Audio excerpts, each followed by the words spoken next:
Assalamualaikum warahmatullahi wabarakatuh. Statistik deskriptif bab 9, probabilitas. Pembahasannya pengertian probabilitas, manfaat probabilitas, kemudian ada ruang sampel dan metode perhitungan probabilitas. Pengertian probabilitas. Probabilitas adalah suatu nilai yang digunakan untuk mengukur tingkat suatu kejadian yang acak menurut Susanti 2014. Sedangkan menurut Husnul dan kawan-kawan 2020, probabilitas adalah cara untuk mengungkapkan pengetahuan maupun suatu kepercayaan bahwa kejadian akan berlaku atau telah terjadi. Probabilitas merupakan cabang ilmu matematika yang digunakan secara lebih luas seperti statistik, bahkan bidang yang lain seperti sosial, pendidikan, filsafat, sains, dan keuangan, ekonomi, bisnis, dan lain sebagainya. Probabilitas suatu kejadian merupakan suatu angka yang menunjukkan kemungkinan yang dapat terjadi. Jadi probabilitas bisa disebut sebagai peluang sebenarnya. Selanjutnya adalah pengertian probabilitas masih ya. Nilai dari probabilitas yaitu antara 0 dan 1 atau dalam persentase. Nilai probabilitas 1 artinya suatu kejadian tersebut pasti terjadi karena peluangnya 1. Sedangkan misalnya untuk contoh yang nilai probabilitas 1 yaitu siang dan malam, sudah pasti itu ya. Manusia pasti akan meninggal. Nah, itu peluangnya pasti 1, pasti akan terjadi. Kecuali kalau Allah berkehendak yang berbeda, misalnya seperti itu, kun fayakun. Kemudian probabilitas nilai 0 artinya kejadian yang mustahil atau yang tidak mungkin terjadi. Ini menurut manusia lah ya, kita terlepas dari kehendak dari Tuhan istilahnya. Contoh, matahari terbit dari barat. Nah, ini menurut manusia itu mungkin mustahil akan terjadi itu ya. Kecuali kalau Tuhan berkehendak atau Allah berkehendak, maka semuanya tidak ada yang mustahil, sebenarnya seperti itu. Secara statistik, jadi nilai probabilitas 1 itu pasti akan terjadi, sedangkan kalau 0 itu tidak akan terjadi. Jadi rentan nilainya adalah dari 0 sampai dengan 1. Lah, bisa jadi misalnya nanti nilai probabilitasnya setengah, seperempat, 0,5, 0,10 dan lain sebagainya. Jadi nilai probabilitas itu antara 0 sampai dengan 1. Kemudian manfaat probabilitas. Nah, probabilitas mempunyai manfaat dan kegunaan dalam lingkungan sehari-hari, di mana akan membantu dalam pengambilan keputusan dan meramalkan kejadian atau peristiwa yang mungkin akan terjadi. Secara sadar atau tidak sadar, sebenarnya probabilitas atau peluang itu sebenarnya sudah kita terapkan dalam kehidupan sehari-hari. Misalnya ketika kita melamar kerja, ternyata kompetitornya ada 1000 yang melamar, maka kita tahu peluangnya kita adalah sekian gitu ya. Dibandingkan dengan posisi tertentu yang pelamarnya mungkin hanya 50, kemudian kita lebih baik melamar di posisi yang 50. Secara tidak langsung kita sudah memanfaatkan yang namanya ilmu probabilitas. Manfaat yang pertama, yang A, probabilitas akan membantu penelitian dalam mengambil keputusan secara lebih tepat. Jadi dalam penelitian mungkin dalam dunia kampus, probabilitas digunakan untuk pengambilan keputusan.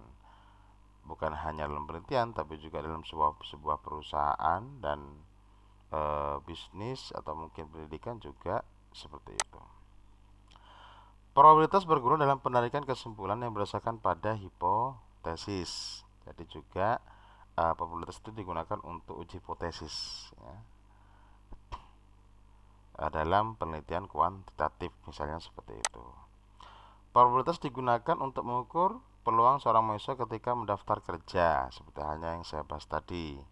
Jadi ketika mahasiswa lulus dari sebuah kampus, kemudian dia akan melamar kerja, dia akan memilih posisi yang diinginkan, tapi sambil memperhitungkan peluang dia diterima atau tidaknya gitu. Kemudian ada juga probabilitas digunakan juga dalam dunia medis terkait dengan kemungkinan-kemungkinan yang akan terjadi jika dilakukan suatu operasi pada pasien dan lain-lain. Misalnya ada pertimbangan ketika operasi tertentu, seorang dokter itu mempertimbangkan peluang dia untuk sembuh, peluang dia untuk tidak sembuh, sebaiknya berobat jalan saja atau mungkin sebaiknya dioperasi. Itu juga sebenarnya menggunakan konsep probabilitas. Dan banyak kegunaan konsep probabilitas itu dalam kehidupan sehari-hari, tidak hanya ini. Misalnya seorang trader memutuskan kapan waktunya untuk membeli saham atau mungkin waktunya untuk menjual sahamnya. Itu manfaat dari probabilitas. Yang C adalah ruang sampel. Ruang sampel yaitu suatu himpunan yang memiliki unsur dari semua kejadian atau peristiwa. Jadi ruang sampel itu semua kemungkinan yang akan terjadi atau kemungkinan dari suatu peristiwa, kemungkinan-kemungkinan apa saja yang dapat terjadi. Misalnya, satu ini pelemparan satu koin misalnya ya. Jika suatu logam atau koin mata uang dilemparkan, maka terjadi dua kemungkinan hasil yang muncul. Kemungkinannya apa saja? Adalah keluar sisi gambar atau keluar sisi angka. Sehingga ruang sampel ada dua, yaitu sisi gambar dan sisi angka. Jadi kalau sebuah koin dilemparkan, maka kemungkinan yang pertama bisa keluar gambar atau juga bisa keluar angka. Ini dimaksud dengan angka, ini adalah gambar. Jadi peluangnya ada dua ketika dilempar, artinya yang menghadap ke atas gitu ya. Ketika dilemparkan dia mesti kemungkinan besar dia itu adalah ngadep ke atas, nanti yang kelihatan itu adalah angka atau gambar. Sehingga ruang sampelnya kita simbolkan dengan NS sama dengan 2 gitu ya. Itu kalau satu buah koin. Misalnya lagi, selanjutnya adalah pelemparan dua koin secara bersama-sama. Jika dua koin dilemparkan secara bersama-sama, maka yang terjadi ada beberapa kemungkinan, yaitu dijabarkan sebagai berikut. Koin yang pertama misalnya, kemungkinannya adalah bisa keluar angka, kemudian bisa juga keluar gambar. Sedangkan untuk koin yang kedua juga sama, bisa keluar angka atau keluar gambar. Sehingga kemungkinan yang terjadi adalah angka dengan angka, kemudian angka dengan gambar. Jadi di koin pertama bisa angka, kemudian koin keduanya bisa angka juga. Nah, sehingga angka dengan angka, bisa juga koin pertama angka, tapi koin kedua keluar gambar. Atau koin pertamanya gambar, yang koin kedua adalah angka, kemudian koin pertama gambar, koin kedua adalah gambar. Sehingga kalau kita daftar berarti angka-angka, kemudian angka gambar, kemudian gambar angka, dan gambar. Ini adalah semua kemungkinan dari pelemparan dua buah koin secara bersama-sama. Sehingga NS-nya atau ruang sampelnya ada 4 gitu ya. Angka-angka, angka gambar, gambar angka, gambar gambar. Itu ruang sampel untuk pelemparan dua koin secara bersama-sama. Atau bisa juga menggunakan tabel ya. Lebih mudahnya kalau ini menggunakan kemungkinan panah seperti ini, kita bisa menggunakan tabel. Misalnya satu koin yang pertama kita buat ke kanan, koin yang kedua kita buat ke bawah misalnya. Kemungkinannya adalah angka gambar. Koin yang kedua angka gambar. Maka ketemunya A dengan A, angka-angka, A dengan gambar, angka gambar, G dengan angka, gambar dengan angka, G dengan G berarti gambar dengan gambar. 1, 2, 3, 4. Berarti NS-nya juga ada 4. Seperti itu. Selanjutnya adalah pelemparan satu buah dadu misalnya ya. Pada pelemparan sebuah dadu, ruang sampelnya adalah 6, yaitu kemungkinan angka yang dapat muncul adalah bisa angka 1, bisa angka 2, 3, 4, 5, atau 6. Itu jadi pelemparan sebuah dadu. Karena dadu itu ada 6 sisi gitu ya. Nah, Bentuk gambarnya seperti ini. Lah ini ada sisi 3, 5, 6 atau mungkin 2, 1 gitu ya, 4. Itu adalah sisi-sisi dari sebuah dadu. Kemungkinan munculnya sebuah dadu bisa muncul angka 1. Bisa juga muncul angka 2. Kemudian bisa juga muncul angka 3, 4, 5, dan 6. Karena ada 6 sisi dan ada 6 angka di sisi-sisi sebuah dadu itu, maka kemungkinannya adalah ini. Jadi ketika sebuah dadu dilempar, kemungkinannya bisa muncul angka 1, bisa muncul angka 2, dan seterusnya. Lah maka kemungkinan-kemungkinan munculnya ini berarti ruang sampelnya untuk sebuah dadu itu ada 6 gitu ya. Jadi seperti itu. Selanjutnya adalah pelemparan dua buah dadu. Sedangkan dua buah dadu jika dilemparkan secara bersama-sama, maka perhitungan ruang sampelnya sebagai berikut. Misal ini analogi dadu yang pertama ya. Kemungkinannya tadi kita tahu bahwa muncul 1, kemungkinannya muncul 2, 3, 4, dan 5. Ini adalah dadu yang pertama. Karena ada dua buah dadu yang dilemparkan secara bersama-sama, maka untuk dadu yang kedua ya, ketika dadu yang pertama muncul angka 1, maka dadu yang kedua itu kan juga punya 6 kemungkinan. Jadi bisa muncul angka 1, 2, 3, 4, 5, dan 6. Sekali lagi, jadi ketika angka dadu misalnya muncul angka 1, ya, maka dadu yang kedua itu bisa muncul angka 1, bisa muncul angka 2, bisa muncul angka 3, dan seterusnya.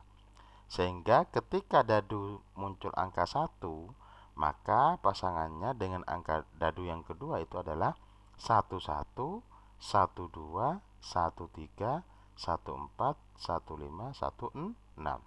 Artinya apa? Angka pertama muncul angka 1, maka dadu yang kedua bisa muncul angka 1. Artinya 11.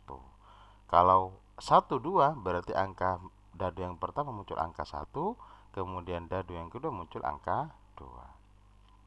Begitupun juga ketika angka dadu 1 muncul angka 2, maka kemungkinan juga ada 6 untuk yang dadu kedua. Nah, jadi semuanya sama, ada 6 kemungkinan. Sehingga berdasarkan ini berarti kalau kita daftar ya, anggota sampelnya itu berarti 11, 12, 13, 14, 15, 16. Kemudian yang kedua di sini 21, 22, 23, 24, 25, dan seterusnya.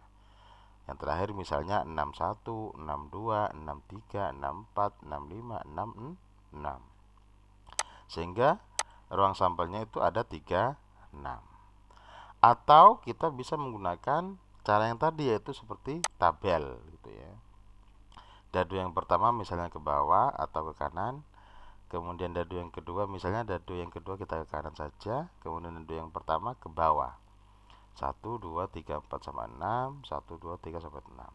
Maka kita tinggal memasangkan saja 1, 1, 1, 2, 1, 3, 1, 4, 1, 5, 1, 6. 21, 22, dan seterusnya. Misalnya di sini 6,6. Lah ini adalah ruang sampelnya, berarti kita hitung saja ruang sampelnya jumlahnya 1, 2, 3, 4, 5, 6, 7, 8, 9, 10, 11 sampai hasilnya adalah 36 karena 6 kalikan 6. Sehingga ruang sampel dari pelemparan dua buah dadu adalah 36. Selanjutnya adalah pengambilan kartu. Nah, sedangkan ruang sampel untuk pemain kartu adalah 52 tanpa memasukkan kartu joker. Nah, jadi kalau kita bermain kartu ya, ruang sampelnya itu ada 52. Jadi dari angka 1 as ya, as itu angka 1 misalnya, 2, 3, 4, 5, 6, 9 sampai 10. Kemudian ada jack, ada queen, ada king gitu ya.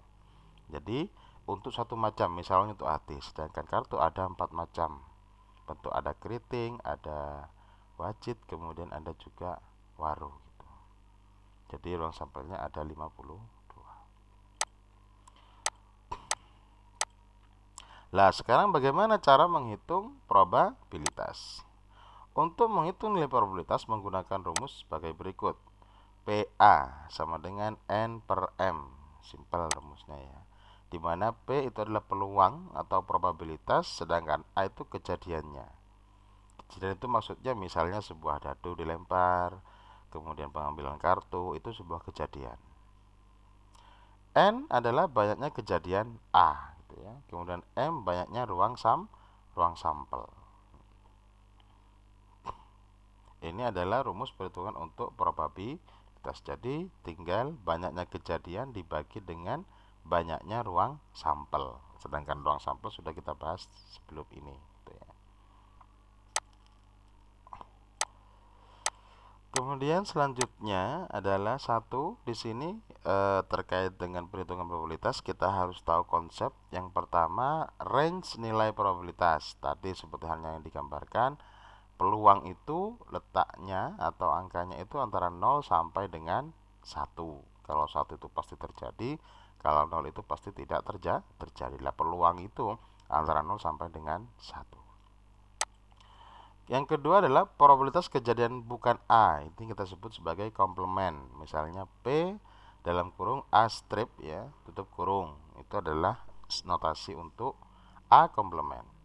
Dalam hal ini berarti karena kejadian bukan A, berarti 1 dikurangi peluang A gitu ya. Karena nilai maksimalnya adalah 1. Misalnya peluang tidak hujan, hari ini tidak hujan. Peluang hujannya misalnya 0,6, maka 1 dikurangi peluang hujan. Peluang hari ini hujan misalnya 0,6, berarti peluang tidak hujan 1 dikurangi 0,6, yaitu 0,4. Misalnya seperti itu. Yang ketiga adalah probabilitas kejadian A dan B intersection ya. Kita simbolkan sebagai A dalam kurung A irisan B intersection B ini ya. Sama dengan N ya, jumlah kejadian A beririsan dengan B dibagi dengan ruang sampelnya NS. Kemudian ada juga union atau probability kejadian A atau B. P atau peluang dari A union B itu sama dengan jumlah sampel ya, atau jumlah kejadiannya, jumlah kejadian A union B dibagi dengan ruang sampelnya. Atau bisa juga menggunakan peluang A ya, yang dimana bisa kita tafsirkan sebagai peluang A ditambah peluang B dikurangi dengan peluang A beririsan dengan B. Kemudian selanjutnya adalah marginal probability. Peristiwa yang satu tidak ada kaitannya dengan peristiwa yang lain. Probabilitas terjadinya peristiwa A misalnya kita sebut sebagai peluang A, PA. Kemudian probabilitas terjadinya peristiwa B misalnya adalah PP. Kemudian yang keenam ada joint event. Dua peristiwa yang terjadi bersama-sama atau secara berurutan. Misalnya P peluang AB ya, maka sama dengan peluang BA. Atau perkalian dari peluang A dikalikan dengan peluang B gitu. Kemudian yang terakhir itu adalah conditional probability. Peristiwa yang satu didahului pada peristiwa yang lain sebagai syarat, atau kita sebut ada peluang bersyarat sebenarnya. Jadi ini peluang X dengan syarat Y. Maksudnya seperti itu ya, peluang X dengan syarat Y. Maka peluang XY dibagi dengan peluang Y-nya. Itu beberapa macam konsep perhitungan probabilitas. Misalnya kita masuk pada contoh-contoh. Contoh yang pertama, sebuah koin jika dilemparkan, tentukanlah probabilitas muncul angka. Jadi kita tahu bahwa koin itu hanya ada dua ruang sampel. Ya, kalau enggak angka, ada gambar gitu ya. Maka berapa probabilitas dari munculnya angka? Maka tinggal kita masukkan rumusnya peluang munculnya angka, yaitu N per M. N itu adalah peluang munculnya angka, yaitu 1, sedangkan ruang sampelnya adalah 2. Berarti hasilnya peluangnya adalah setengah atau 0,5.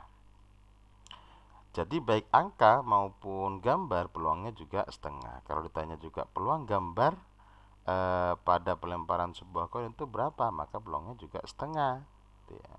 Karena kita tahu ruang sampelnya hanya ada 2. Contoh yang kedua. Pada kejadian pelemparan sebuah dadu, tentukanlah probabilitas muncul sisi angka genap. Misalnya dalam sebuah dadu, kalau kita ingat tadi, sebuah dadu itu mempunyai ruang sampel ada 6 ya. Lah kita tahu bahwa dalam sebuah dadu kita punya ruang sampel 1, 2, 3, 4, 5, 6. Maka kalau yang ditanya kemungkinan muncul genap berarti hanya 2, 4, dan 6. Sedangkan 1, 3, dan 5 itu adalah ganjil. Sehingga kalau ditanya peluangnya berarti kejadian angka genap itu berarti hanya 1, 2, 3. Ada 3 kejadian angka genap, yaitu 2, 4, dan 6. Sehingga peluang angka genapnya itu 3 per ruang sampelnya adalah 6. Sehingga 3 per 6 itu sama saja dengan setengah. Jadi peluang munculnya isi angka genap adalah setengah. Kalau ditanya angka ganjil juga sama, karena angka ganjil hanya ada 1, 3, dan 5, berarti ada 3, berarti 3 per 6. Jadi baik dalam sebuah pelemparan sebuah dadu ya, peluang angka genap setengah, peluang angka ganjil juga setengah. Kalau dikembangkan, berapakah muncul angka bilangan prima misalnya? Nah, itu bisa juga. Atau bisa juga dikembangkan menjadi berapa peluang atau probabilitas munculnya angka kurang dari 3. Nah, berarti kurang dari 3 berarti hanya 1 dan 2. Berarti 2 per 6 atau 1 per 3.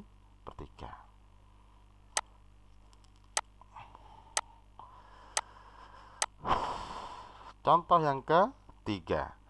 Jika diketahui ya,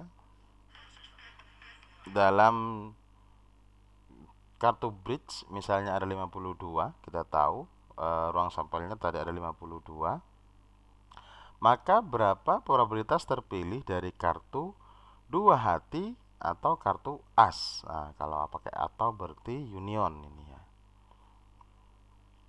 Berapa probabilitas terpilih dari kartu 2 hati? Nah, jadi kartu 2 hati seperti ini.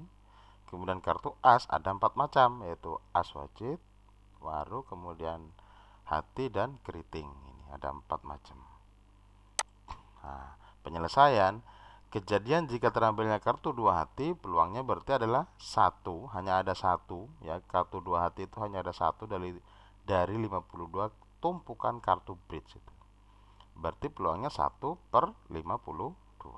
Sedangkan untuk kartu as karena ada 4, peluangnya berarti 4 per 52.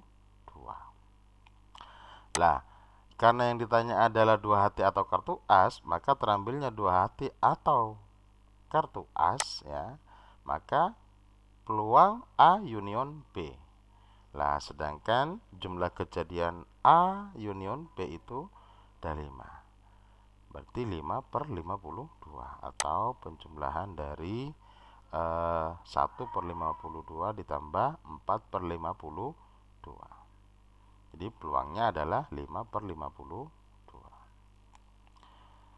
Selanjutnya adalah contoh yang keempat misalnya. 3 mata uang logam dilempar bersama-sama. Tentukan peluang muncul 2 sisi gambar dan 1 sisi angka. Jadi sekarang ada 3 uang logam. Sedangkan 1 uang logam atau koin misalnya itu ada angka atau gambar ruang sampelnya. Selalu ada 2. Nah, berarti ruang sampel untuk pelemparan 3 mata uang logam ya. Yang pertama bisa GGGG gambar maksudnya ya. Kemudian ada GGA, GAG, AGG, AGA, GAA, AAA, dan AAG. Angka-angka gambar maksudnya. itu adalah ruang sampel untuk pelemparan 3 mata uang. Berarti 1, 2, 3, 4, 5, 6, 7, 8. Berarti NS-nya adalah 8 ruang sampelnya. Nah, sedangkan yang ditanya adalah peluang muncul 2 sisi gambar dan 1 sisi angka. Berarti ada 2G dan 1A yang ditanya. Yang 2G berarti kita tinggal lingkari saja, misalnya atau dicentang.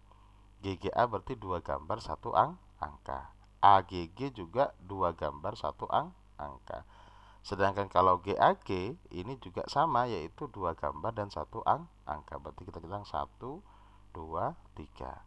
Sedangkan yang lainnya itu hanya ada 1 gambar. AGA hanya ada 1 gambar, GAA cuma ada 1 gambar, ini malah tidak ada gambar.